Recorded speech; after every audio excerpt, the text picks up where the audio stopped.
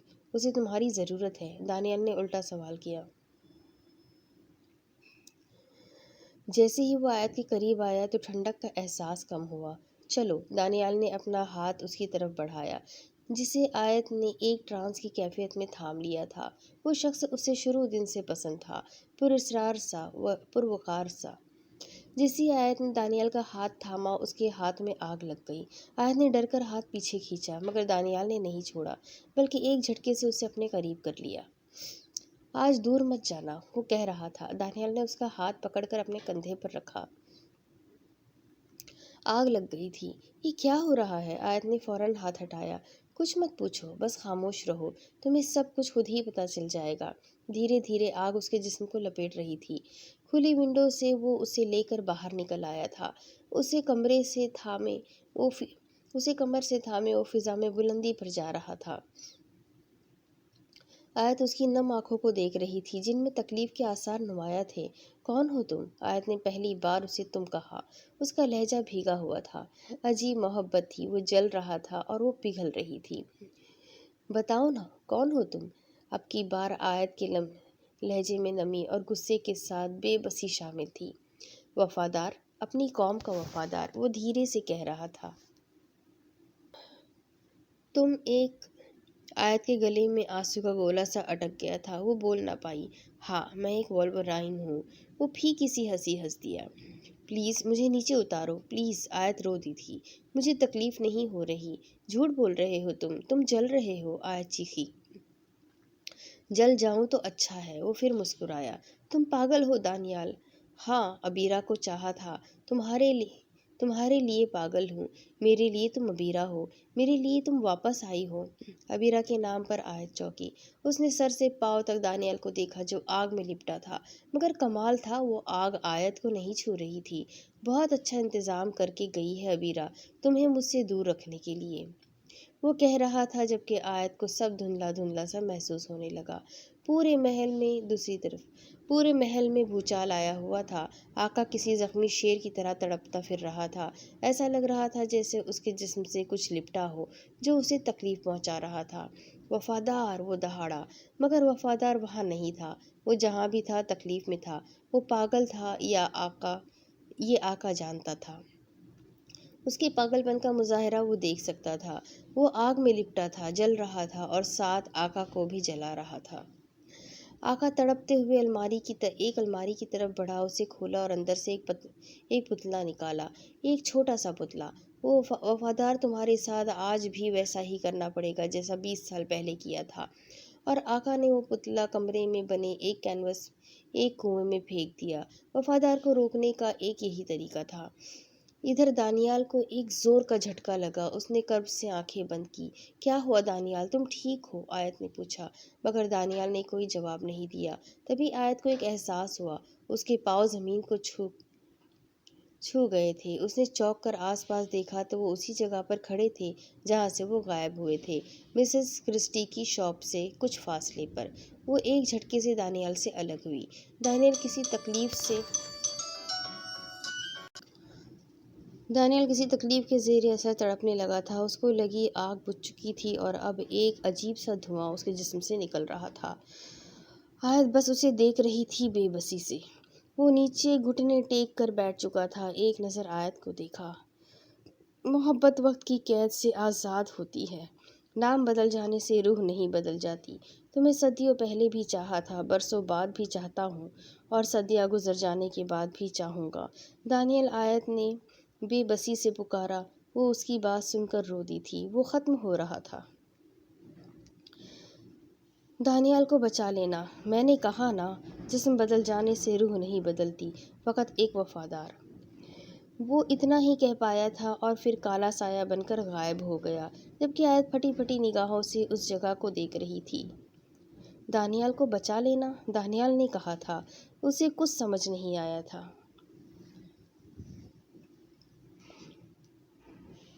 آیت کو جب کچھ سمجھ نہیں آیا تو وہ مسز کرسٹی کی شاپ کی طرف بھاگی۔ مسز کرسٹی، آیت نے اندر داخل ہو کر اسے پکارا۔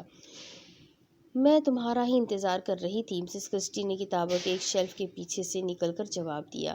کیا خاص ملا ہے آپ کو میرے لیے؟ آیت نے پوچھا۔ میں نے دیکھا ہے، اس نے ٹھیک کہا، محبت وقت کی قید سے آزاد ہوتی ہے۔